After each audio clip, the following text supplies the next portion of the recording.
Kabanata 676. Sa huling pagkakataon, ikaw ba? Lalong nanlamig ang tono ni Lito, ang kanyang tingin kay Mia ay nagpakita ng isang pahiwatig ng pagpatay na layunin. Kinakabahan, napalunok si Mia at tumango. Bakit?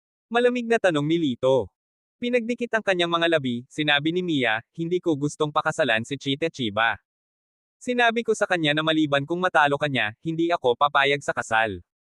Habang nagsasalita siya, malumanay siyang ngumiti, alam kong hindi siya kapareha para sa iyo. Gayunpaman, hindi ko inaasahan na kukuha siya ng isang taong pumatay sa iyo. Iyan ba ang katotohanan? Tanong ni Lito sa malalim na boses. Tinaas ang kanyang baba, si Mia ay tumugon na may bahagyang ngiti, kung hindi ka naniniwala sa akin, malaya kang patayin ako dito at ngayon. Pagkatapos ng ilang sandali ng pagmumuni-muni, binawi ni Lito ang kanyang Asher Scale Sword. Naglabas siya ng isang gamit at inihagis kay Mia. Iyon ang sinturong kinuha niya noon sa kanya. Isang napakagandang sinturon na may maliit na karakter, Mia, na nakaberde sa isang sulok, na nagpapahiwatig ng isang espesyal na kahalagahan. Sinabi ko na ibabalik ko ito kapag naayos na ang lahat. Tinupad ko ang aking salita. Wala na tayong ugnayan ngayon, sabi ni Lito na walang ekspresyon ang mukha. Nang marinig ang kanyang mga salita, ang ekspresyon ni Mia ay nabigla, at bigla niyang inabot, hinawakan ang kanyang manggas. Kumunat ang noo ni Lito, pabayaan mo ako. Sabi ni Mia, let's make a deal. You help me to rid of Chita Chiba. Sumagot si Lito na may interes, ano ang mayaalok mo sa akin? Mia chuckled, pera, lupa o kayamanan, kaya kong ibigay sa iyo. Humikab si Lito, ipinakita ang kanyang pagkabagot, hindi ako interesado sa alinman sa mga bagay na iyon. Nagbago ang ekspresyon ni Mia, natahimik siya sandali bago seryosong sinabing, how about me? If you help me, I could consider marrying you. Habang nagsasalita siya, ang kanyang mukha ay nababalot ng kahambugan at kataasan. Sa pananaw ni Mia, ito man ay ang kanyang hitsura o background ng pamilya, siya ay hindi masisisi. Imposibleng tanggihan siya ni Lito. Kahit pain lang siya, mabibitin din siya tulad ng ibang manliligaw niya. Gayunpaman, ang tugon ni Lito ay lampas sa kanyang inaasahan. I'm sorry, but you're not that appealing to me. Umiling si Lito, halatang hindi interesado. Baka sa mukha ni Mia ang hindi makapaniwala, be clear, I'm the young lady of the Camillo family. If you marry me, you can easily sit in the upper society of this country. Nagkibit balikat si Lito, hindi ako interesado sa iyong tinatawag na upper class society. Mas lalong sumeryoso ang ekspresyon ni Mia, ibinaba niya ang kanyang ulo, namumula ang mukha niya, do you not even have interest in my body? Sumulyap si Lito sa kanya, okay lang, pero hindi sa lawak na isa sa panganib ko ang lahat. Talagang insulto ito kay Mia. Umakyat ang galit sa kanya, umaakyat ang dugo sa kanyang ulo. Nais niyang sakalin siya sa lugar. Naikuyom ni Shindo Junko ang kanyang mga kamao, natanto ang sarili sa kawalan.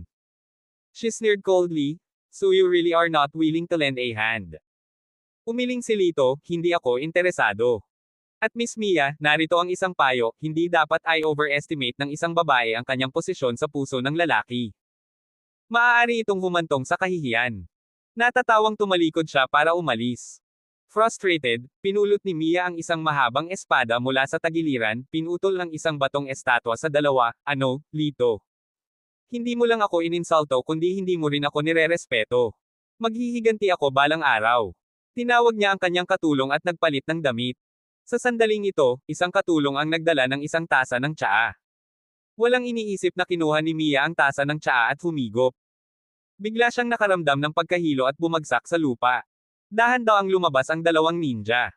Miss Mia, pasensya na, pero dahil tumanggi kang sumunod, kinailangan ng young master na gumawa ng ganitong matinding hakbang.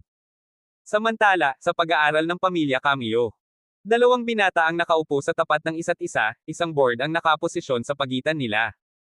Kuya Masato, hindi ba magagalit si Miss Mia na kinidnap siya ng ganito? Ang nagsasalita ay si Chite Chiba. Nakaupo sa tapat niya ang isang gwapo at matikas na lalaki, walang iba kundi ang nakatatandang kapatid ni Mia na si Masato Camillo. Masato placed a piece on the go board nonchalantly, ano ang kinalaman kung galit siya? Bilang isang babae, kapalaran niya ang magpakasal sa itinalagang pamilya. Bumantong hininga si Chite, well, kahit puwersahin natin siyang dalhin doon, wala akong magagawa. Kung tutuusin, she's quite skilled. Humalaklak si Masato, no need to worry, Chita. Pinainom ko na siya ng gamot. Maliban na lang kung makuha niya ang antidote, magiging kasing walang silbi siya. Wala na siyang lakas na lapidin ang langgam. Mas mabuting kumilos ka kaagad bago lumamig ang kanin. Sa mga salitang ito, bahagyang nagulat si Cheetah. Masato, kapatid mo si Mia, hindi ka ba masyadong malupit? Sa malamig na tawa, sinabi ni Masato, ang matandang iyon sa aking pamilya ay patuloy na nagpapahiwatig na ang mga kakayahan ni Mia ay higit sa akin. Hehe, natural na gusto ko siyang pakasalan mo sa lalong madaling panahon upang maiwasan ang anumang kompetisyon para sa mana. Humagalpak ng tawa si Cheetah, then here's to a successful partnership. Let's settle the marriage while your father is overseas. Maya-maya lang, tumunog ang telepono ni Cheetah. Kinuha niya ito at sinagot, hello, ano ito? Pagkatapos ng ilang salita mula sa kabilang dulo, kapansin-pansing nagbago ang ekspresyon ni Cheetah. Napatayo siya bigla at sumigaw, anong sinabi mo? Sigurado ka ba dito? Young master, kinumpirma ito ng doktor. Sa mga salitang ito, ang mukha ni Cheetah ay naging hindi kapani-paniwalang pangit. Pinutol niya ang tawag bigla. Nagtanong si Masato, ano ang nangyari? Isang malamig na ngiti ang ibinigay ni Cheetah at iritadong sinabi, alam mo ba, hindi na pure ang kapatid mong si Mia. Ano? Natigilan si Masato, imposible iyon. Hindi pa siya nakipag-date sa kahit na sino. Paano niya nagawa ang ganoong bagay sa ibang lalaki? Biglang naging malamig ang tingin sa mga mata ni Cheetah, I do remember someone, it's quite probably him. Mabangis na sinabi ni Masato, sino? Kahit na sino man iyon, ipapaalas ko siya kaagad. Malungkot na sinabi ni Cheetah, isang lalaki mula sa ibang bansa, Lito Argel. Nanunuya si Masato, isang lalaki lang mula sa ibang bansa, isang simpleng pitik ng daliri ang makakadurog sa kanya, may ihatid sa akin. Isang kababata ang humakbang, young master. May ibinulong si Masato sa tenga ng lalaki, tumango ang kababata, naiintindihan ko, hahawakan ko kaagad. Nanatili ang malungkot na ekspresyon ni Cheetah, nakaharap ko na itong si Lito dati, medyo may kakayahan siya, kahit na nagawa niyang paksain ang isang maliit na ninja squad. Masato face filled with contempt, isang binata lang, gaano siya katalino may kukumpara sa isang SS level na ninja. Hey! Wait for the good news. Pagkatapos magpahinga ng 2 araw, medyo bumuti ang mood ni Lara. Iminungkahi ni Chloe na lumabas silang lahat para magsaya. Dahil wala nang ibang gagawin si Lito, pumayag siya, magandang pagkakataon na ilabas si Lara para malinisan din ang kanyang isipan. Pagkalabas pa lang nila ng guest house, hinarang si Lito ng isang lalaki. Si Kirby, ang malapit na bodyguard ni Mia. Si Kirby ay may ilang mga sugat sa kanyang katawan at mukhang medyo naguguluhan. Casual na nagtanong si Lito, ano ang problema? Tumango si Kirby, may we talk in private. Tumingin si Lito kay Lara at sa iba pa, hintayin niyo ako dito. Pagkatapos, naglakad siya patungo sa isang sulok, kasama si Kirby na mabilis na sumunod. Nang makarating sila sa isang liblib na sulok, lumingon si Lito kay Kirby, magsalita ka. Nag-aalala ba ito sa iyong dalaga? Bahagyang nagbago ang mukha ni Kirby, biglang lumuhad ang isang tuhod, pakiligtas si Miss Mia. Bahagyang ngumiti si Lito, wala na akong kinalaman sa iyong Miss Mia. Tinitigan siya ni Kirby, nagmamadaling sinabing, nahuli si Miss Mia ng mga tao ni Cheetah Chiba. Nagsumbong ako sa pamilya namin, ngunit hindi ito pinansin ng young master. Inaasahan ko na nakilahok din siya dito. Nagkibit balikat si Lito, it's none of my business. Excuse me, may iba pa akong mga bagay. Sumigaw si Kirby, kung tumanggi kang tumulong, hindi ako tatayo. Bahagyang itinuro ni Lito ang kanyang paa, ang figure ay madaling lumipad palabas at lumapag 5 metro ang layo.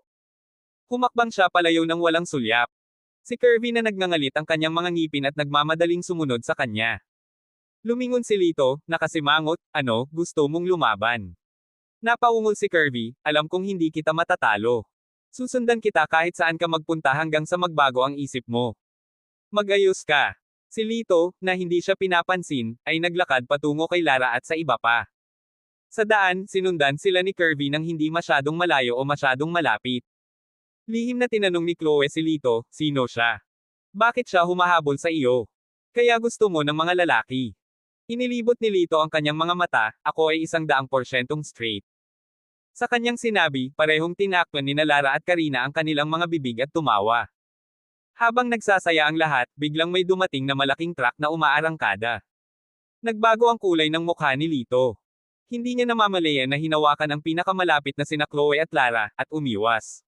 Gayunpaman, masyadong malayo si Karina para protektahan niya.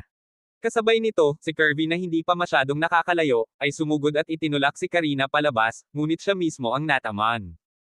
Ang impact ay nagpalipad sa kanya, na may kalakasan, habang siya ay nabangga ng truck. Napuno ng dugo ang mukha ni Kirby. Lumapit si Lito at nagtanong, okay ka lang? Nagpumigla si Kirby na tumayo, umupo sa lupa at umiling, ito ay minor injury, hindi ako mamamatay. Sa sandaling iyon, umikot ang truck at muling sumugod kay Lito. Si Chloe at ang iba pa ay sabay na sumigaw, mag-ingat.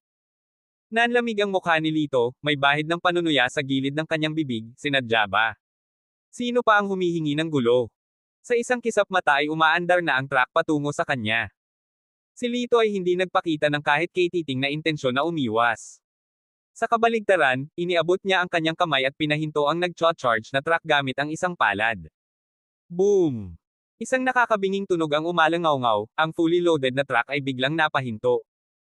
Ang tanawing ito ay nagulat sa lahat sa paligid, at hindi makapaniwalang nagtanong, ito ba ay isang eksena sa pelikula?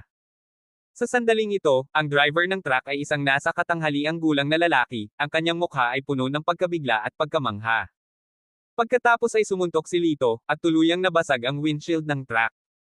Walang kahirap-hirap siyang sumakay sa sasakyan, na parang asong walang buhay na hinaila palabas ang driver. Sino ang nagpadala sa iyo? Tanong ni Lito sa malamig na tono. Ang driver ay clenched his teeth, walang nagpadala sa akin. Talaga. Napangisi si Lito. Bigla siyang naghatid ng suntok sa tiyan ng lalaki. Pakiramdam ng driver ay parang masusuntok ang kanyang abdo, sakit na nagpaparamdam sa buhay, ay. I don't know. Talaga. Inulit ni Lito ang kanyang tanong, isang malupit na ngiti ang sumilay sa kanyang mukha habang siya ay muling sumuntok.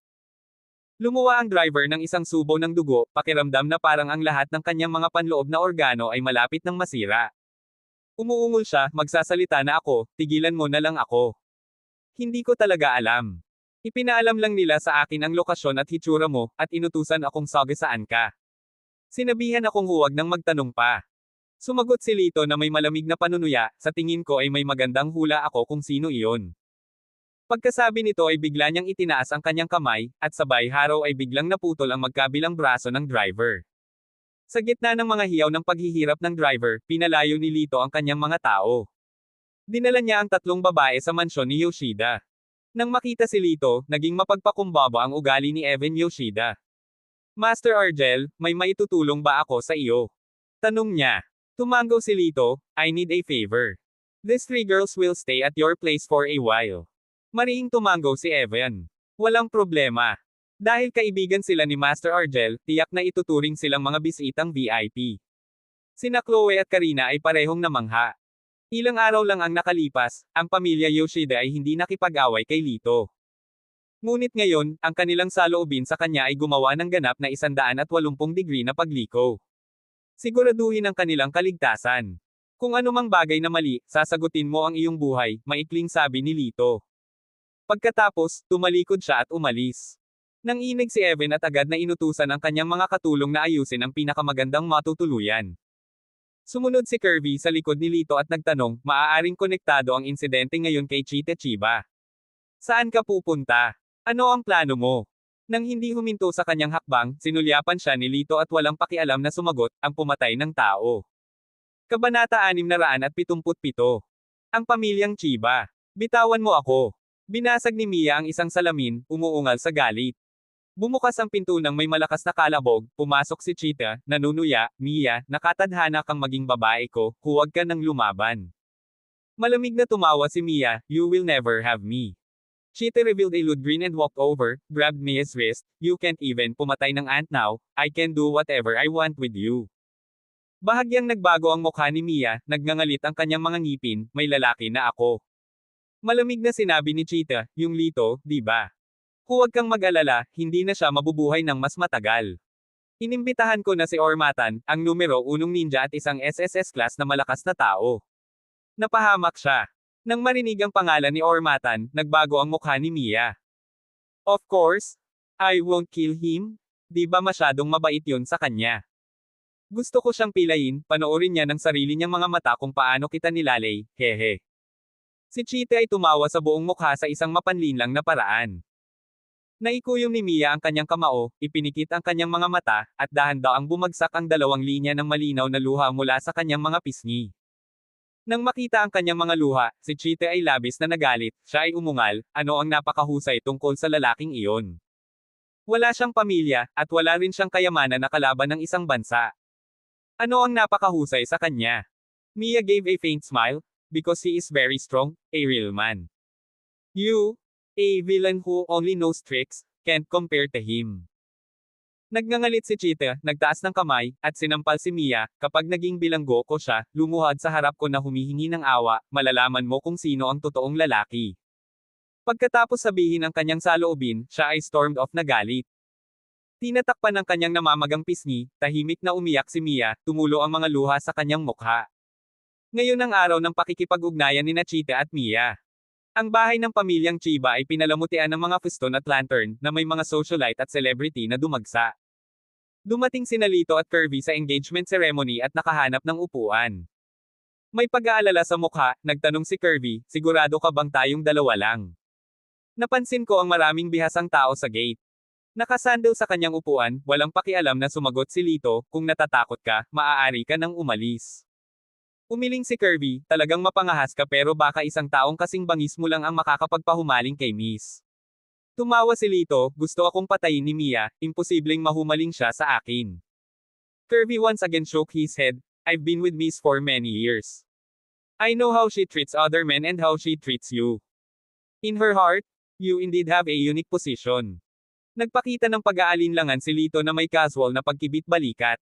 Sa sandaling iyon, nang magsimula ang musika, ang mag-asawa, sina Chite at Mia, ay lumitaw sa paningin ng lahat. Tumayo ang lahat at nagpalakpakan sa pagdiriwang. Nakasuot ng mahabang puting damit, si Mia ay mukhang kaaya-aya at kaakit-akit, ngunit ang kanyang mukha ay mapotla, na nagpapakita ng mga palatandaan ng pagkapagod. Bahagyang namumula ang kanyang talukap, at ang kanyang mukha ay may halatang mamula-mula na pamamaga. Yung kasuklam-suklam na hayop. Si Kirby ay sumumpa sa pamamagitan ng pagngangalit ng mga ngipin. Napakabilis, nagsimulang magpalitan ng engagement ring sina Chita at Mia.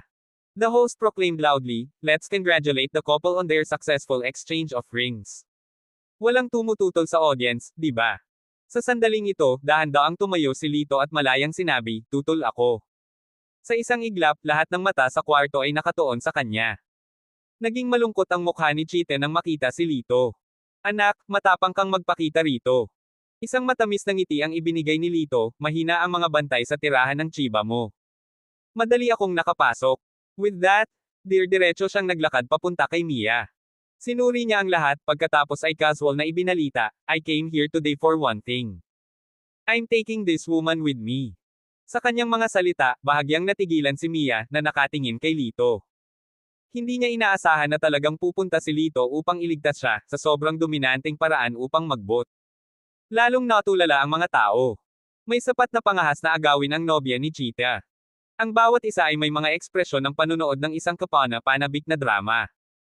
Namula ang mukha ni Chita, madilim na nanunuya, maaaring nagkaroon ka ng lakas ng loob na pumunta rito, ngunit duda akong aalis ka ng buhay. Si Mia ay aking babae, ikaw ay mula sa ibang bansa, at hindi ka karapat-dapat sa kanya. Ahem. Sa tingin ko kailangan kong ipaalala sa iyo na si Mia ay naging babae ko sa loob ng mahabang panahon ngayon. Bahagyang tumahimik si Lito, at sumagot ng mahina. Nang sabihin ang mga salitang ito, nagulat ang lahat, halos malaglag ang kanilang mga panga. Alam ng lahat na si Mia ay isang banal na kagandahan at mayroong isang buong linya ng mga manliligaw na nag-aagawan para sa kanyang atensyon, ngunit bahagya niya silang binigyan ng pangalawang tingin. Ngunit ang lalaki mula sa ibang bansa. Ang sinabi niya ay karaniwang nagbibigay ng isang matunog na sampal kay Chita sa publiko, at lahat ng naruroon ay tumingin kay Chita ng may simpatiya. Nakakuyom ang mga kamao ni Chita na may kaluskos. Binato niya ng suntok si Lito. Maaaring maislan ang kanyang ugali, ngunit ang kanyang mga welga ay walang humpay, nakakapatay. Napasinghap ang lahat sa pagtataka. Alam nilang lahat na si Chita ay sinanay ng ilang mga masters ng martial world at bukod tanging sanay. Ang tao mula sa ibang bansa ay tila nakatali sa malas ngayon. Gayunpaman, ang sumunod na nangyari ay labis na ikinagulat ng lahat. Si Lito, hindi man lang naguguluhan, ay itinaas lamang ang kanyang kamay at ginawaran ng suntok bilang ganti. Kamao sa kamao na nagsalubong. Nagkaroon ng sunod-sunod na mapurol na katok na umaalingaw-ngaw sa hangin. Sa isang iglap, pinalipad pabalik si Cheetah, bumagsak sa pader bago bumagsak ng malakas sa sahig. Nagmamadaling umakyat ang ilang mga nasasakupan upang tulungan siya. Umalis ka sa daan ko. Namumula sa galit ang mukha ni Cheetah, nakaramdam ng lubos na kahihiyan. Galit niyang pinandilatan si Lito, anak, sa tingin mo napakagaling mo, ha? Maghintay ka lang. Nang matapos niya ang kanyang pangungusap, nagpakita si Lito sa kanyang harapan. Nataman mo ba si Mia? Walang emosyong tanong niya, punong-puno ng malamig na lamig ang mga mata. Isang malamig na tawa ang ginawa ni Cheetah, at paano kung ginawa ko? Ang asong iyon, wala siyang kahihiyan, maglakas loob na makipagkaibigan sa iyo, isang bastos mula sa ibang bansa. Sampal. Bago niya matapos ang kanyang pangungusap, sinampal siya ni Lito. Malakas ang sampal na nagpalipad kay Cheetah sa isang anggulo. Ang kanyang pisngi ay lumambot ng katawa-tawa na nagmumukha siyang katawa-tawa. Sa sandaling iyon, isang malupit na utos ang umalangaw-ngaw. Tumigil ka. Panay ang lakad ng isang payat na lalaki. Siya ay nasa edad 50, ngunit mas mukhang 30, sa kanyang maliksi at muscle-toned na katawan. Nang makita ang bagong dating, may bumulalas, si Ormatan. Ang pinakamalakas na SSS Class Ninja Nation. Hindi ako makapaniwala na nandito siya. Mapahamak ang batang iyon.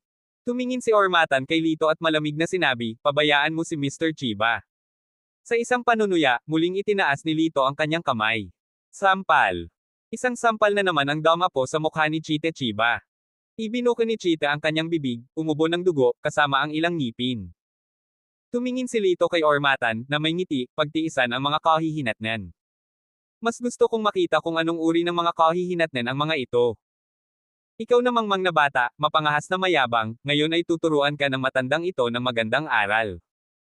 Galit na galit si Ormatan hanggang sa bumuukol ang ugat, pagkatapos ay biglang itinaas ang kanyang kamay at itinuro ang lawa sa gilid. Sa pagkamangha ng lahat, biglang lumitaw ang isang puyo ng tubig sa lawa, at dahan-daang tumaas ang isang haligi ng tubig na halos 1 metro ang diametro. Sa ilalim ng utos ni Ormatan, ang haligi ng tubig ay tila may sariling buhay, at tulad ng isang higanteng ahas, nakapulupot ito sa itaas ng ulo ng lahat. Lahat ay naghiyawan sa pagkamangha at nagsabi, tunay na karapat-dapat sa titulo ng pinakamalakas na water ninja, napakabigat. Kasabay nito, ang mga mata ng mga tao habang nakatingin kay Lito ay lalong nakikiramay. Ang pagharap kay Ormatan, isang kalaban na lumalaban sa langit, talagang walang pagkakataon na manalo. Kinatatakutan na ang pagkatalo ay magiging kakilakilabot. Sa sandaling ito, biglang lumitaw si Kirby sa harap ni Lito at sinabing, bibili ako ng ilang oras, kunin mo ang ginang at umalis. Magsasalita pa sana si Lito, ngunit si Kirby ay sumugod na kay Ormatan. Sobra ang pagpapahalaga sa sarili mong kakayahan. Umalangaw-ngaw ang malamig na ungol ng paghamak ni Ormatan, sumigaw siya, at ang haligi ng tubig ay sumugod patungo kay Kirby na parang kidlat. Boom! Sa isang malakas na ingay, direktang pinalipad si Kirby, na dumura ng ilang subo ng dugo. Mamatay! Malamig na tumikim si Ormatan, na parang pana. Biglang nagbago ang mukha ni Kirby, hindi makaiwas. Pero maya-maya, may lumitaw na figure sa harapan niya. Si Lito iyon. Walang emosyong tumingin si Lito kay Ormatan at dahan-daang itinaas ang kanyang palad. Napatawa si Ormatan, isa pang nanliligaw kay kamatayan. Boom! Nagtama ang kanilang mga palad. Sa sandaling iyon, ang ngiti sa mukha ni Ormatan ay natigil, at isang matinding pagtataka ang nagsama-sama sa kanyang mga mata. Paano ito posible? Dati ay hindi niya naramdaman ang anumang aura na nagmumula sa batang ito, ngunit ngayon, naramdaman niya ang isang malakas at marilag na momentum na tumulak pababa sa kanya na parang isang landslide. Bang! Isang alon ng hangin ang kumalat, na naging dahilan upang paulit-ulit na umatras ang lahat. Napaatras si Ormatan ng 12 metro, nag-scrape ng malalalim na marka sa lupa gamit ang kanyang mga paa bago siya halos tumigil. Ang kanyang mukha ay puno ng matinding takot habang nakatitig kay Lito na hindi makapaniwala. Tumayo si Lito, bahagyang nakangiti, hindi ka nagkakamali, mayroon ngang isang tao dito na nanliligaw kay kamatayan, ngunit hindi ako iyon. Bahagyang kumaibot ang talukap ng mata ni Ormatan, at bigla siyang umungal, dahilan upang muling tumaas ang haligi ng tubig at pinuntirya si Lito. Sa gitna ng mga hingal mula sa karamihan, si Lito ay nakatayo sa likod ng kanyang mga kamay, isang mahinang ngiti na nakasabit sa kanyang bibig. Habang ang haligi ng tubig ay pulgada lamang mula sa kanyang mukha, ang kanyang mga tingin ay tumigas, dahilan upang ang haligi ng tubig ay biglang huminto sa mga landas nito.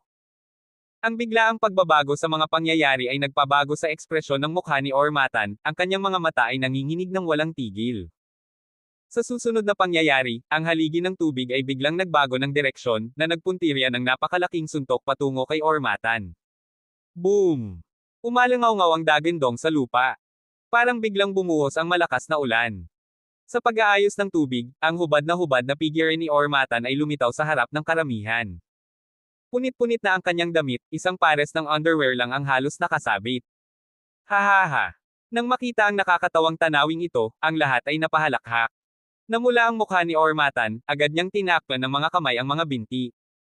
Pakiramdam niya ay nawala ang lahat ng kanyang dignidad, nagnanais na makahanap siya ng isang bitek sa lupa na mapagtatagwan.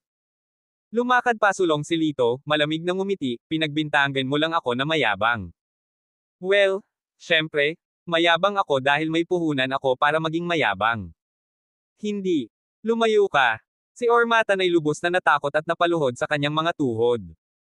Inilabas ni Lito ang green scale sword, at sa isang kislap ng berdeng ilaw, ang isa sa mga braso ni Ormatan ay lumipad palayo. Malakas siyang nagsalita, ito ang halaga ng iyong pagkabulag, kumbinsido ka na ba ngayon? Si Ormatan ay hindi nang ahas na mag-alinlangan, tumanggo siya ng galit, kumbinsido, kumbinsido. Sa puso niya, nabalot siya ng panghihinayang. Kung alam niya na ang kabilang partido ay isang nakakatakot na powerhouse, mas gugustuhin niyang patayin ang nag-utos kaysa makisali. Nang makausap si Ormatan, lumingon si Lito, nanunuya ang ekspresyon habang nakatingin kay Cheetah. Sa sandaling ito, ang ekspresyon ni Cheetah ay mas pangit kaysa kung kumain siya ng putik. Kabanata 678. Humakbang si Lito patungo kay Cheetah.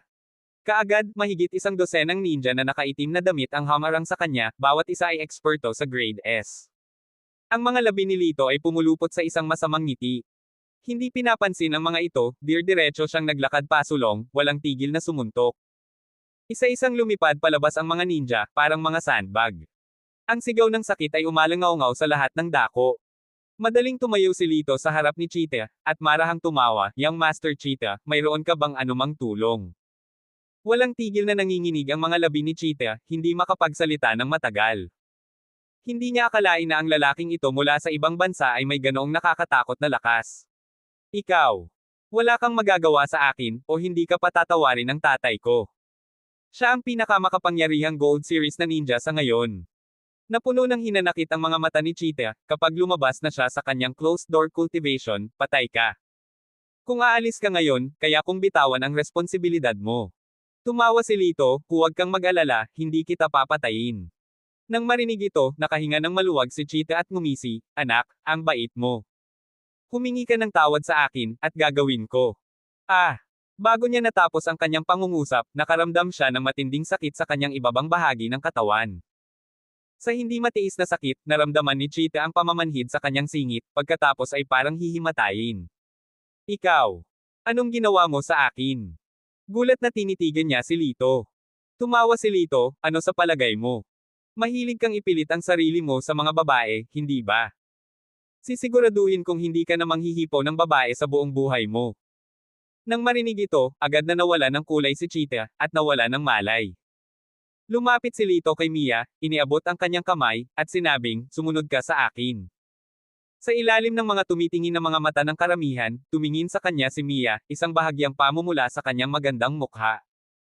Pagkatapos ng ilang sandali ng katahimikan, iniabot niya ang kanyang maselang kamay sa palad ni Lito. Hinawakan ni Lito ang kanyang kamay, at sabay silang umalis. Ang lahat sa lugar ay natulala, nanunood habang sila ay naglalakad ng palayo, na hindi nangangahas na magsalita ng anumang pagtutol. Nang makarating sila sa entrance, biglang hamarang si Masato sa kanilang dinadaanan. "Mia, inilalagay mo ang pamilya Cameo sa isang hindi makatarungang posisyon," madilim niyang sabi, "kung aalis ka kasama ang batang ito ngayon, hindi ka na miyembro ng pamilya Cameo." Hindi karaniwang madilim ang mukha ni Masato. Tumingin si Lito kay Mia, "Sino siya?" Sumagot si Mia, "Kuya ko." With saying that, she self-deprecatingly added, "No, from now on, he's no longer brother. The man who sent me into a tiger's mouth, does not deserve to be called my brother." Nang makita ang nanginginig na bibig ni Masato, malamig na tinitigan siya ni Lito, gayon din, anak, mula ngayon, hindi ka na magkakaroon ng panghahawakan dito sa amin. Habang bumagsak ang kanyang mga salita, may umugang na tunog ng espada, at ang dulo ng green scale, na espada ay nakatutok ng diretso sa lalamunan ni Masato. Agad na isinara ni Masato ang kanyang bibig, isang pahiwatig ng pamumutla na gumagapang sa kanyang mukha. Mapanuksong ngiti ang mga labi ni Lito, ikaw ang nakatatandang kapatid ni Mia, at iyon lang ang dahilan kung bakit kita pinapaalis sa pagkakataong ito. Kung may susunod pa, matatanggap mo ang parusang nararapat sa iyo. Swoosh! Binawi niya ang kanyang green scale sword, hinawakan ang kamay ni Mia, at sabay silang umalis. Ang pidgel na galit sa mukha ni Masato ay mahirap matitigan, ang kanyang mga kamao ay nakakuyom at nagngangalit ang mga ngipin. Halos matitikman niya ang pagnanasang pira-pirisuhin si Lito. Anak, huwag kang masyadong mayabang. Kung nasaktan mo ang pareho naming pamilya, hindi maiiwasan ang kamatayan. Sa loob ng Villa Compound. Unang tinulungan ni Lito si Kirby na pagalingin ang kanyang mga sugat, at pagkatapos, tinulungan niya si Mia na alisin ang lason na dumadaloy sa kanya. Inabot siya ng discomfort nang malaman niyang nasa likod niya ang karayom at kailangan niyang ibigay. Tumikim si Lito, hindi sigurado kung paano ito sasabihin. Alam na alam niya ang ugali ni Mia na maaaring sumabog ng isang sandali ng kawalang ingat. Sa hindi inaasahang pagkakataon, sinulyapan siya ni Mia ng walang pakialam at sinimulang tanggalin ang kanyang damit ng hindi umiimik. Nagmadali si Lito na magpaliwanag, isinusumpa ko sa Diyos, hindi ko sinusubukan na samantalahin ka. Talagang kailangan ito para sa pag-detox. I know. Sagot niya. Walang pakialam na sagot ni Mia. Hindi nagtagal, lumitaw ang kanyang makinis na likod sa harap ni Lito, isang magandang kurba, balat na kasing linas ng gatas, tulad ng isang maselang ginawang piraso ng likhang sining. Masyadong nadala si Lito kaya nahihirapan siyang huminga. Napaisip siya, paanong hindi niya napansin na ganito kaganda ang likod niya ng gabing iyon. Itigil ang pagkakaroon ng lahat ng mga hindi kinakailangang pag-iisip. Si Mia, na nakahiga sa kama, ay ibinaling ang tingin sa kanya. As if she had seen through his thoughts, iritadong ibinuka niya ang kanyang bibig. Mabilis na pinigilan ni Lito ang kanyang ligaw na pag-iisip at nagsimulang tumuon sa paglalapat ng acupuncture. Makalipas ang kalahating oras, natapos niya ang sesyon ng acupuncture, at mapayapang nakatulog si Mia. Tinakpin siya ni Lito ng kumot at lumabas ng kwarto. Maya-maya lang ay biglang tumunog ang phone niya. Ito ay isang tawag mula kay Orly Ono. Mr. Argel, ito ay masama. Ang pamilyang Chiba at ang pamilyang Kamio ay parehong naglabas ng mga pahayag na nagsasabing hinahamon mo ang autoridad ng elite. Nagpaplano silang makipagsanib puwersa sa lahat ng kilalang pamilya para patayin ka. Nag-aalalang sabi ni Orly sa telepono. Bahagyang lumungkot ang mukha ni Lito, mahinahon siyang nagsalita, naiintindihan ko. Pagkasabi noon ay ibinabanan niya ang telepono at pagkatapos ng ilang pag-iisip ay agad niyang dinial si Evan. Maingat na sinabi ni Evan, Mr. Argel, paano kita matutulungan? Sa seryosong boses, nagtanong si Lito, gusto ba ng pamilya Yoshida na maging numero unong pamilya sa bansa niyo? Nang marinig ang mga salitang ito, natigilan si Evan Yoshida at walang malay na dinilaan ang kanyang mga labi. Siyempre, gusto ko. Ngunit dahil sa pang-aapi mula sa Kamio at Chiba clans, ang aming pamilya Yoshida ay palaging hindi nakakabangon. Sinabi ni Lito, gawin ang sinasabi ko, at ang pamilya Yoshida ay malapit nang maging nangungunang pamilya. Si Evan ay kalahating nag-aalinlangan, ngunit isinasaalang-alang ang lakas ni Lito, tumango siya bilang pagsang-ayon. Maaari kang mag-utos ayon sa gusto mo.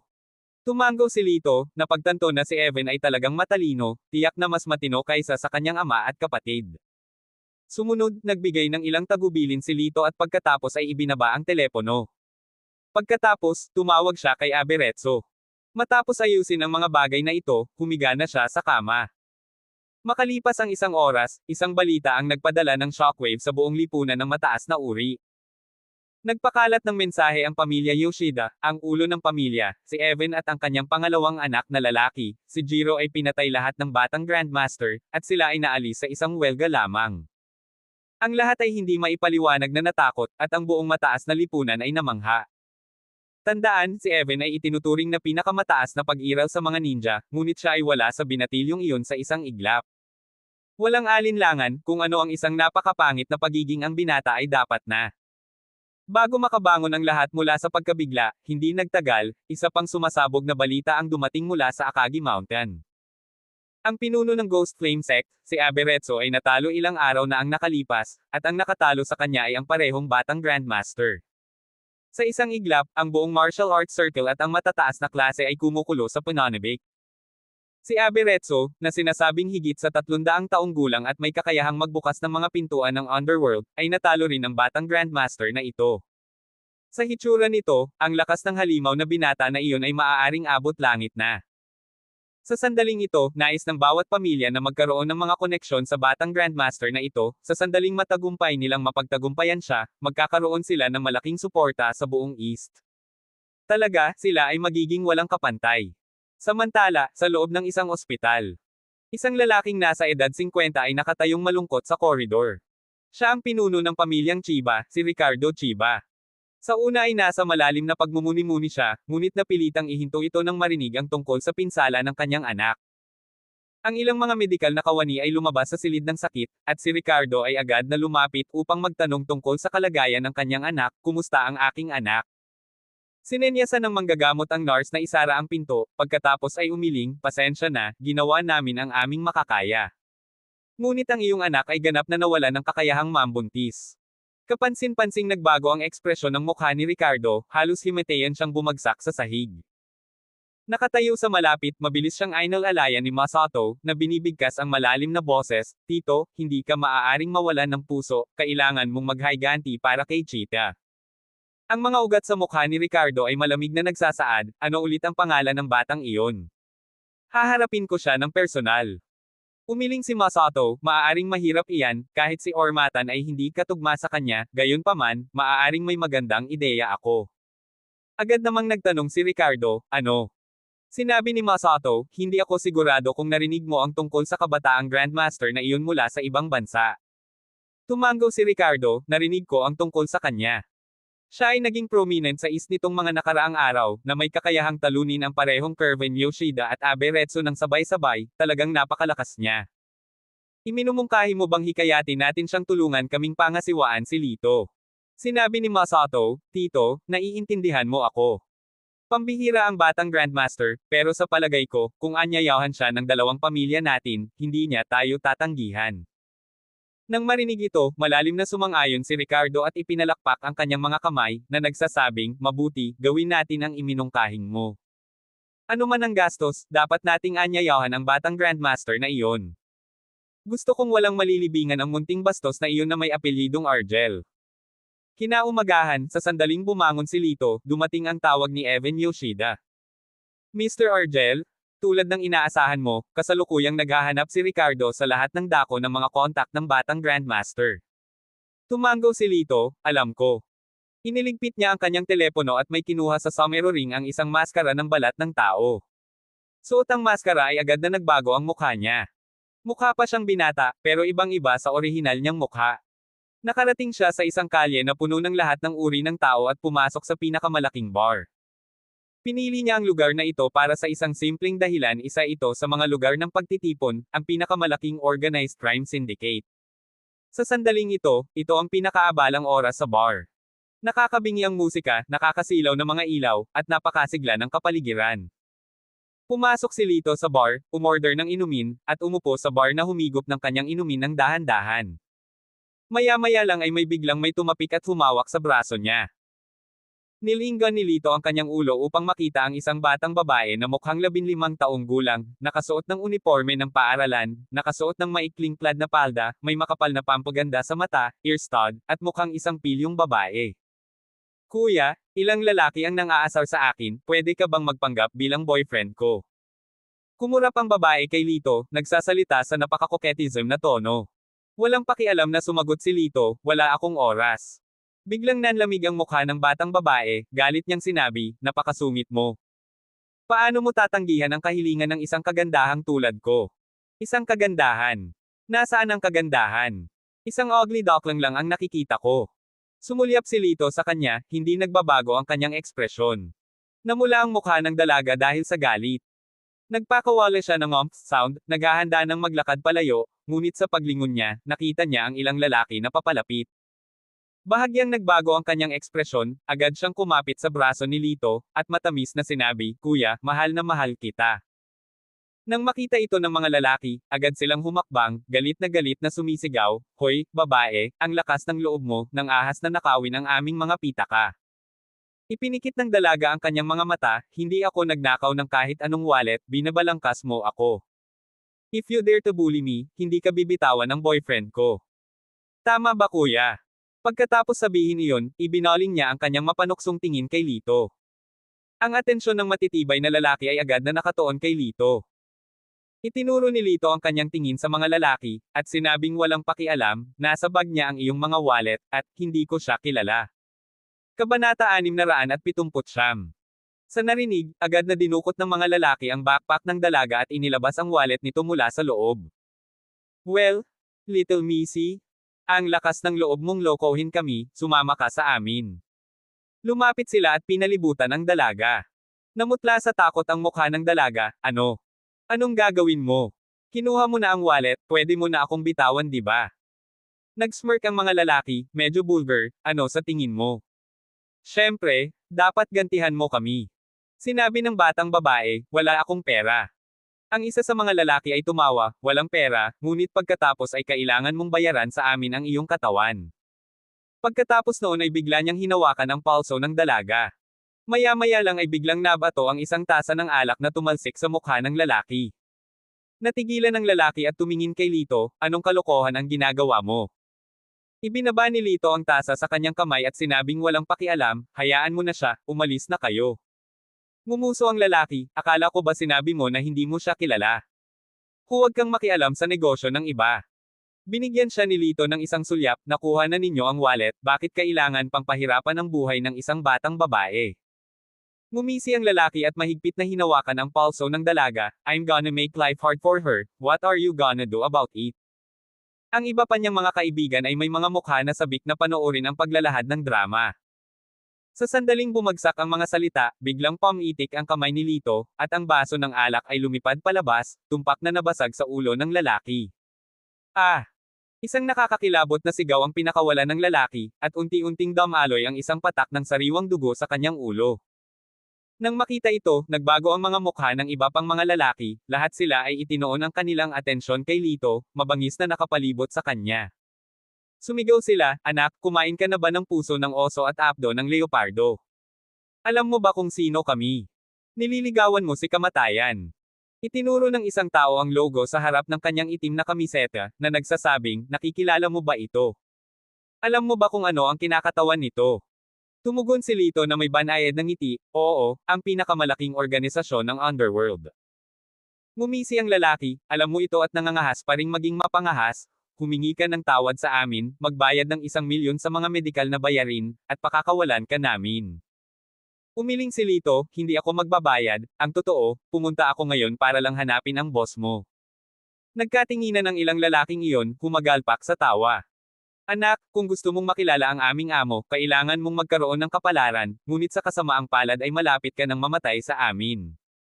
Dahil doon, biglang pumalakpak ang lalaki at sumigaw, itigil mo ang musika, mga walang katuturang tao, lumabas ka. Ilang sandali pa, tumahimik ang bar. Pagkatapos ng kaguluhan, wala na ang lahat ng parokyano. Ang natitirang 12 ng mga tao ay pawang miyembro na lamang. Pinalibutan nila si Lito, ang ekspresyon ng mukha nito ay napakalmado. Nagsalin siya ng isang baso ng alak at nagsimulang uminom na parang walang nangyari. Nakakahiya naman. Hinigpitin ng isang lalaki ang kanyang kamao, inihagis ito kay Lito. Sa susunod na sandali, itinaas ni Lito ang kanyang kamay para sa isang counter punch.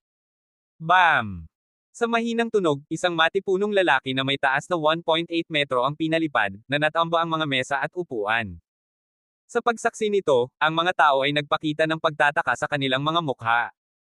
Ang kanilang mga mata ay puno ng hindi paniniwala.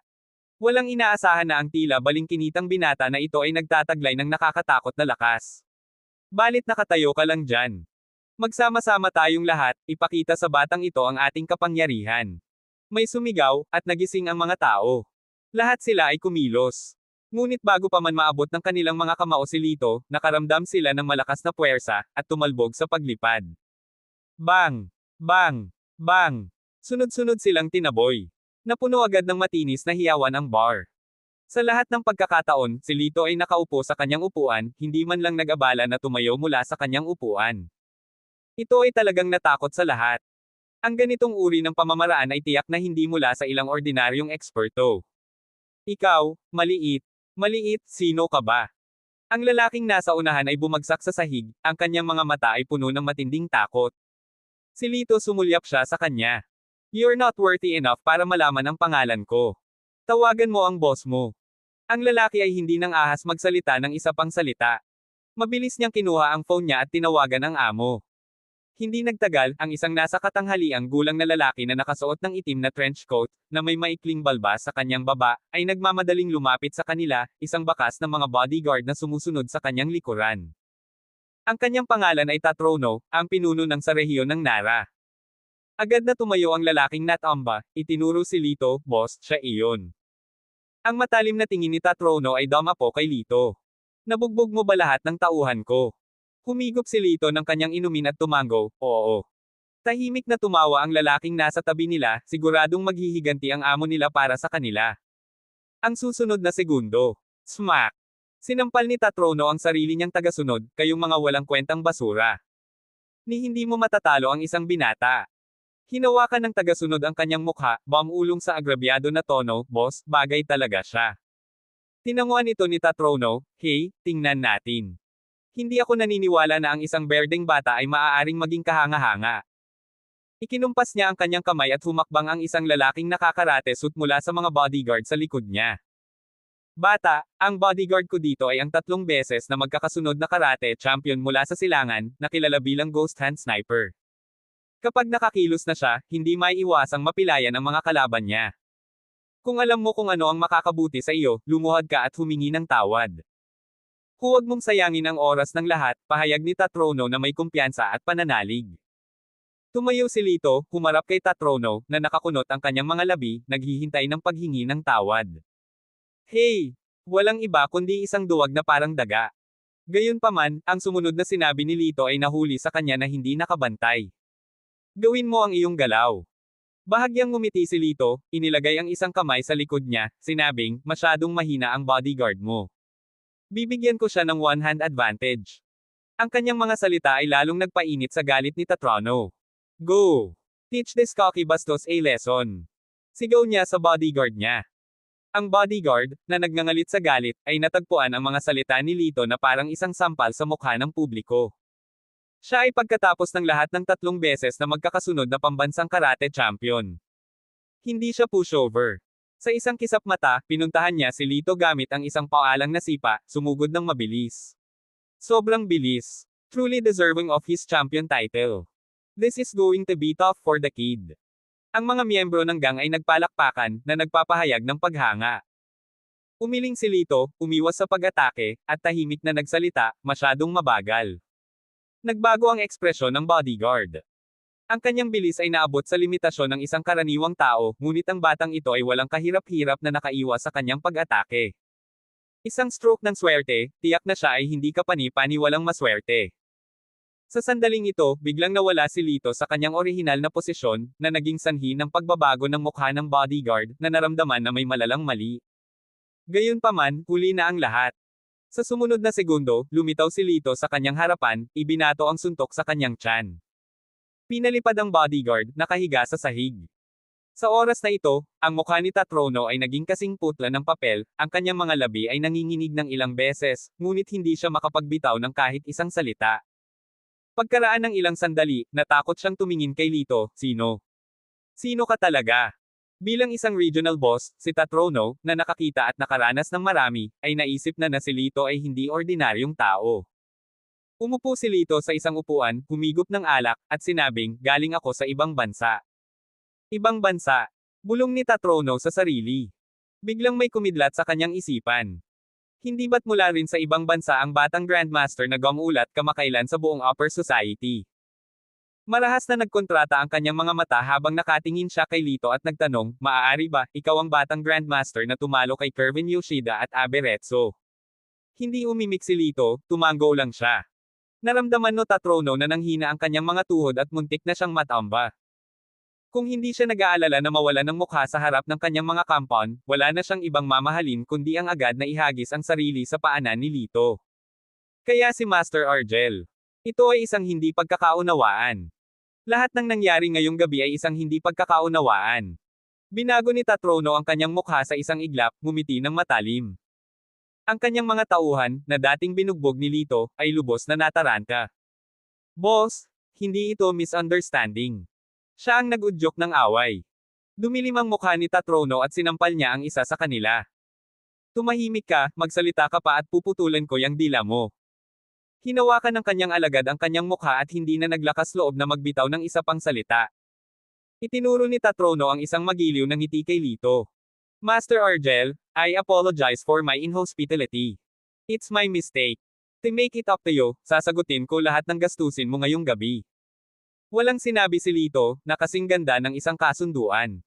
Nang makita ito, pinagdikit ni Tatrono ang kanyang mga kamay sa pananabik. Kung kaya niyang samantalahin ang pagkakataong ito para makilala ang young master, tataas ang kanyang katayuan sa lipunan. Kung ganoon, mangyaring pumunta sa aming VIP room. Agad siyang inimbitahan ni Tatrono. Tumango si Lito. Aalis na sana siya, huminto siya at itinoon ang tingin sa isang sulok. Lumabas ka. Malamig niyang sigaw.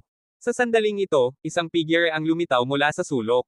Siya yung babaeng magnanakaw kanina. Sa kanyang malalaking mata na dilat, mga kamay sa likod, siya ay mukhang takot na takot. Naglakad si Lito patungo sa kanya, mabilis na lumapit sa kanyang likuran para agawin ang kanyang mobile phone mula sa kanyang mga kamay. Ito ang mobile phone ni Lito, na inagaw sa kanya ng babae sa gitna ng kaguluhan. Nagiba ang mukha ng dalaga na parang guilty agad. Binalance ni Lito ang telepono sa kanyang mga kamay at malamig na tumikim, wala ka bang konsensya? Tinulungan kita, at ninakaw mo ang aking telepono bilang kapalit. Hindi ka ba tinuruan ng pamilya mo kung paano kumilos? Nang marinig ang mga salitang ito, namula ang mukha ng dalaga. Medyo nawala ang mga mata niya habang tahimik na bumulong, hindi. Kumunat ang kilay ni Lito, nakatingin sa babae. Anong gusto mong gawin? Bugbugin mo ako. O pagalitan mo ako. Kahit anong bagay sa'yo. Matapang na sagot ng dalaga. Matapos siyang pag-aralan saglit, sa wakas ay nagsalita si Lito, just go. Huwag mo nang ulitin ito sa hinaharap. Bumalik ka sa paaralan, mag-aral ng mabuti at panasan ang mabigat na make-up na ito. Sa totoo lang, napakaganda mo, hindi kailangan ng make-up. Nang marinig iyon, naningkit ang mga mata ng dalaga. Nakatayo siya roon, nanlamig, nakatingin kay Lito.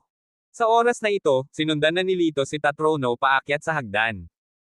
Nang nasa private room na sila, agad na kinuha ni Tatrono ang kanyang mobile phone at nag-dial ng numero. Hello, ito ba si Mr. Chiba? Mula sa kabilang side ng telepono ay nanggaling ang boses ni Ricardo Chiba. Oh, ikaw pala, Tatrono, anong meron? Sinabi ni Tatrono, narinig ko na hinahanap mo ang young master. Nasa barko siya ngayon. Gusto mo bang sumama? Nang marinig ito, halos mapatalon si Ricardo sa tuwa. Mabuti, papunta na ako. Makalipas ang halos 10 minuto, dumating si Ricardo kasama ang kanyang sekretarya. Sa pribadong silid, si Lito ay umiinom at humahanga sa sayaw ng ilang magagandang babae na ipinadala ni Tatrono. Sa sandaling ito, bumukas ang pinto sa pribadong silid, at pumasok si Ricardo. Ikaw dapat ang young master. Kumusta, ako si Ricardo mula sa pamilyang Chiba. Narinig mo naman siguro kami diba? Magalang na iniabot ni Ricardo ang kanyang kamay. Sumulyap si Lito sa kanya ngunit hindi nagpakita ng intensyon na gantihan ang pakikipagkamay. Malamig niyang sabi, kung may request ka, sabihin mo lang. Naninigas ang kamay ni Ricardo sa hangin. Medyo nakakahiya. Pinilit niyang tumawa, wow Estro talaga ang maestro. Isang hindi pangkaraniwang aura. Eto lang, gusto kong pumatay ka ng tao. Napangiti si Lito, simple. Nang marinig ito, natuwa si Ricardo at agad na naglabas ng isang file bag mula sa kanyang sekretarya, at kinuha ang larawan sa loob. Sa larawan ay walang iba kundi si Lito. Tiningnan ni Lito ang larawan at hinawakan ang maskara ng balat ng tao sa kanyang mukha, ang kanyang mga labi ay puno ng panunuya. Ang gwapong lalaki sa larawan ay hindi lamang mukhang mabait, ngunit siya rin ay mukhang medyo makapangyarihan. Kailangan mong magbayad ng katumbas na presyo. Mabagal na sabi ni Lito, nakatingin kay Ricardo. Nang marinig ang kanyang mga salita, natigilan si Ricardo. Guwapo. Mabait. Ito ba ay isang papuri? Gayunpaman, mabilis siyang tumango, hindi isyo ang presyo. As long as you name it, hindi magiging mode mo ang pamilya naming Chiba. Kabanata 680. Ang gusto ko ay hindi ordinaryong bagay, gusto ko ang mga karapatan sa transportasyon ng Chiba clan sa buong East End. Tinitigan ni Lito si Ricardo, matahimik na nagsasalita. Nang marinig ito, nagbago ang ekspresyon sa mukha ni Ricardo, well, this is. Ang Chiba clan ay tumaas sa kapangyarihan sa pamamagitan ng industriya ng transportasyon, na kinokontrol ang 70% ng bahagi ng transportasyon sa East End, na ginagawa itong kanilang pangunahing pinagmumulan ng kita. Kung may ibang humawak sa kapangyarihang ito ay parang paghawak sa linya ng buhay ng Chiba clan. Hindi inaasahan ni Ricardo na ang batang Grandmaster ay hihingi ng ganoong makabuluhang pabor ng sabay-sabay. Tumaas ang isang kilay ni Lito, nanunuya, kung hindi mo kayang makipaghiwalay dito, huwag mag-atubiling umalis. Napalunok si Ricardo, lumingon kay Lito, Master Argel, hindi naman sa nagdududa ako sa iyong pagkakakilanlan, ngunit ang mga karapatan sa transportasyon ay masyadong kritikal para sa pamilya. Mangyaring bigyan ako ng oras na mag-isip. Isang matamis na ngiti ang ibinigay ni Lito, gumawa ng kontrata, pirmahan ang kontratang ito, at opisyal na tayong magtutulungan. Si Ricardo ay nasa loob ng pagdurusa. Ang pagpirma sa kontrata ay mangangahulugan ng pagbibigay ng kinabukasan ng angkan ng Chiba sa isa pa. Gayunpaman, kung siya ay makikipagtulungan sa batang Grandmaster, ang katayuan ng Chiba clan ay magiging pulaka upang maging numero 1 puwersang pangkapayapaan sa East End. Master Argel, mangyaring bigyan ako ng sandali, si Ricardo at ang kanyang sekretarya ay lumabas ng silid. Sir, handa ka bang ipagpalit ang linya ng buhay ng Chiba clan para sa pagkakataong makatrabaho ang Grandmaster? Natatakot ako na baka hindi ito angkop, sabi ng secretary kay Ricardo. Nag-isip sandali si Ricardo at malamig na sinabi, kung tatayo ang Grandmaster sa ating panig, maaari kong salakayin muli ang mga mapagkukunan ng ibang mga pamilya. Ano ang halaga ng tinatawag na mga karapatan sa transportasyon?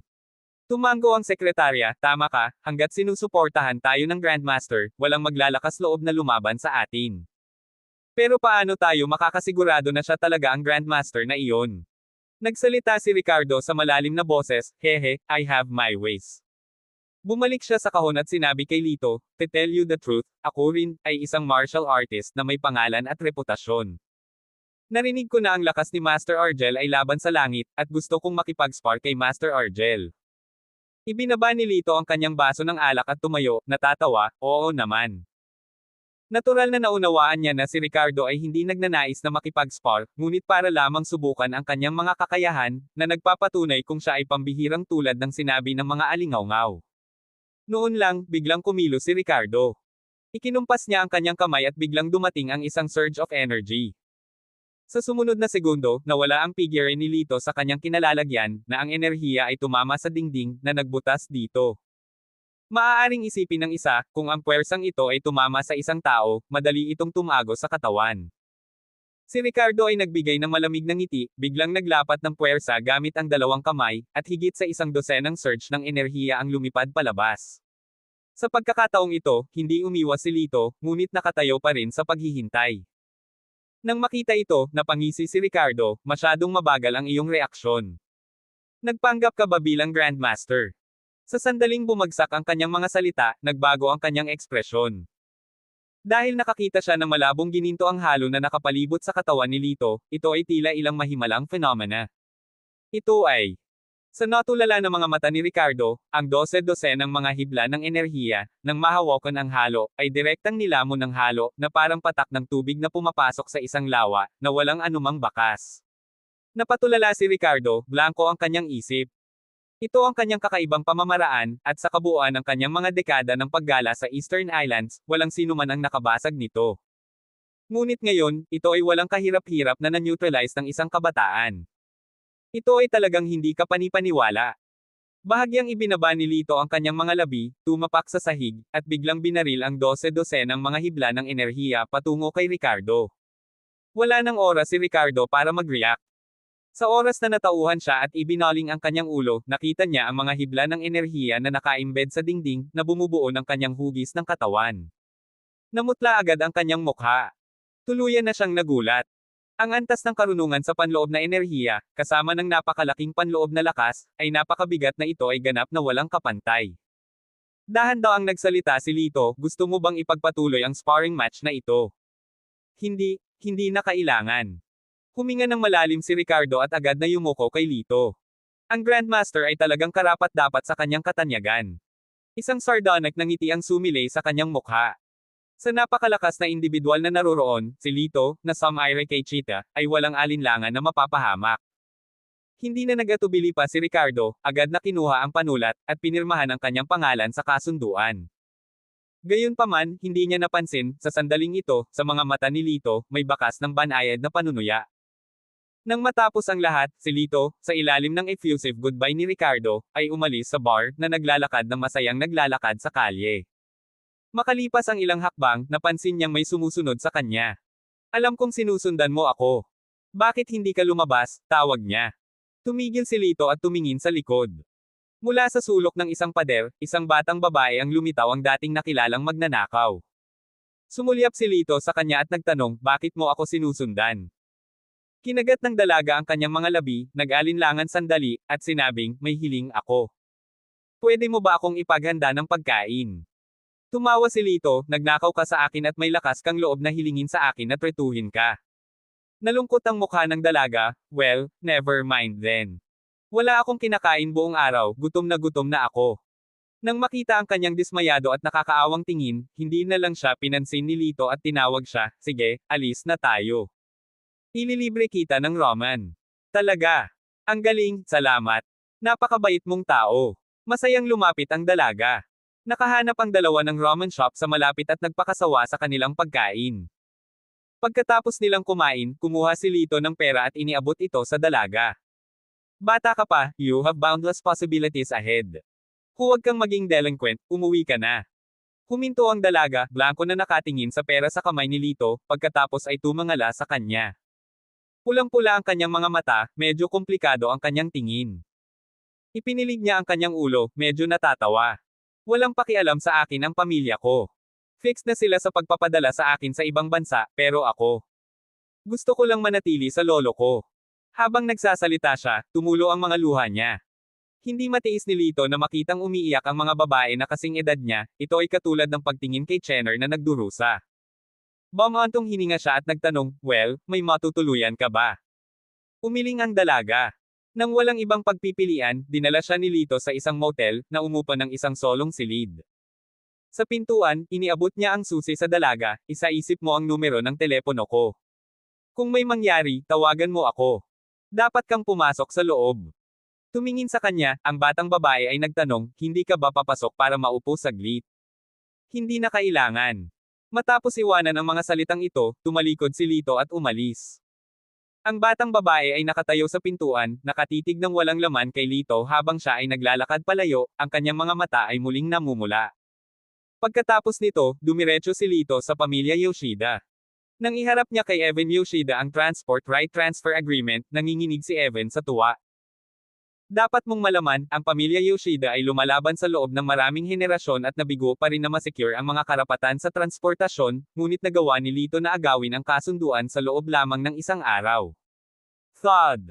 Napaluhod si Evan at malakas na sinabi, mula ngayon, ang pamilya Yoshida ay maglilingkod kay Master Argel. Mabuti naman, matalino ka. Hanggat nananatili kang tapat, ipagkakaloob ko sa pamilya Yoshida ang isang kaluwalhatian na hindi pa nararanasan noon. Sinulyapan siya ni Lito ng isang maikling sulyap, pagkatapos ay nawala sa loob ng susunod na segundo. Si Evan, na nakatitig sa bakanteng silid, ay huminga ng malalim at bumulong, guro, natutuwa akong sinunod ko ang iyong payo noon, o kung hindi man, kung nasaktan namin ang gayong master, wala na ang pamilya Yoshida. Sa sandaling ito, umiling siya at ngumiti, ang matandang walang isip na si Ricardo Chiba sa tingin niya ay matalino, ngunit wala siyang ideya na ang sakuna ay mabilis na nalalapit, haha. Sa ikalawang araw, pagkagising ni Lito, tumunog ang kanyang cellphone. Ang tumatawag ay ang babaeng kahapon, kuya, pwede ka bang sumama saglit? Kumunat ang noo ni Lito, wala akong oras, mabuti pang umuwi ka kaagad. Ang tono ng dalaga ay agad na napuno ng hinaing, halos nasa bingit ng pag-iyak, pero may apurahin ako. Napabuntong hininga si Lito, maaari bang magkaroon na ng sukat ang batang babae na ito, alam na hindi niya kayang labanan ang ganitong uri ng boses. Sige, sandali. Pagkatapos magayos, nagtungo si Lito sa hotel. Nang makarating sa entrance ng hotel, kumatok si Lito sa pinto. Maya-maya, bumukas ang pinto, bumungad sa kanya ang magandang mukha na walang make-up. Ang kanyang mukha ay hindi katulad ng makapal na ayos at maningning na hitsura na isinuot niya kahapon. Ang kanyang balat ay malambot at puti na parang nyebe, ang mga kilay ay manipis at hugis dahon, ang mga mata ay maningning at puno ng tubig, ang kanyang ilong ay masigla, ang kanyang mga labi ay mapula, at ang kanyang hitsura ay nakakapreskong sa mata. Nagulat si Lito sa unang tingin, lubos na namangha. Nang makita ang natigilan na tingin ni Lito, ngumiti ang dalaga habang nakaawang ang mga labi, ano? Hindi mo ba ako nakikilala, kuya? Si Lito, na medyo nahihiya, ay inilagay ang kanyang kamao sa kanyang bibig at tumahimik, well, sinasabi ko lang na mas maganda ka nang walang masyadong makapal na make-up. Tagumpay na tumawa ang batang babae at hinayla si Lito sa silid. Pagkapasok nila sa silid, direktang tinanong siya ni Lito, bakit mo ako hinanap? Ngumiti ang dalaga sa kanya at inilahad ang kanyang kamay, nakalimutan kong magpakilala kahapon, ang pangalan ko ay Zenny. Tumango si Lito pabalik, nakipagkamay bilang ganti, ako si Lito, Lito as in magiting. Tumugon si Zen ng isang matamis na ngiti, tulad ng ipinahihiwatig ng pangalan. Tumawa si Lito pabalik sa kanya, magtatanong sana kung bakit siya dumating, nang biglang namutla ang mukha ni Zen, nanginginig ang kanyang katawan, at nagsimula siyang matamba. Agad na inabot ni Lito para suluhin siya. Meds. Meds are in my backpack. Nagawa ni Zen na sabihin. Agad na kinuha ni Lito ang kanyang backpack, at sa sandaling iyon, isang puting jade token ang nahulog mula rito. Ang token ay isang tradisyonal na karakter. Ang kahulugan ng karakter na ito ay simple, royal. Hindi na ito pinansin ni Lito, ibinalik ang jade token, at naglabas ng isang bote ng gamot mula sa kanyang school bag. Ibinuhos niya ang mga puting table tas sa loob, at pinalunok ito ni Zen. Makalipas ang 10 minuto, unti-unting bumuti ang kalagayan ni Zen. Magpahinga ka muna sandali. Binuhat siya ni Lito, inihanda siyang ihiga sa kama. Maya-maya pa ay biglang bumukas ang pinto ng kwarto mula sa labas. Isang kabataang babae, na nakasuot ng itim na propesyonal na suit, ang nakatayo sa pintuan, kasama ang isang grupo ng matipunong lalaki na nakaitim. Gayunpaman, nang makita ng babae si Lito na hawak si Zen, ang kanyang mukha ay agad na napuno ng galit. Hayop ka! Mga lalaki, sakupin mo ang lalaking ito. Kaagad, 4 o 5 matipunong lalaki na nakaitim ang sumugod, handang magpatong ng kamay kay Lito. Hawak si Zen sa kanyang yakap, nanlamig ang mukha ni Lito nang siya ay agad na sumipa palabas. Bang! Bang! Sinamahan ng ilang mapurol na tunog, ang mga maskuladong lalaki ay pinalipad ng sunod-sunod. Baka sa mukha ng lahat ang gulat. Ang mga maskuladong lalaki na ito ay matatangkad at malalakas, ang kanilang mga katawan ay may mga kalamnan, na tumitimbang ng hindi bababa sa 170 hanggang 180 pounds, ngunit sila ay pinalipad ng batang ito. Tinitigan ng babaeng nakapropesyonal na kasuotan si Lito, malamig na sinabi, sino ka? Hayaan mo siya, o sinisigurado kung makakatagpo ka ng isang malagim na wakas.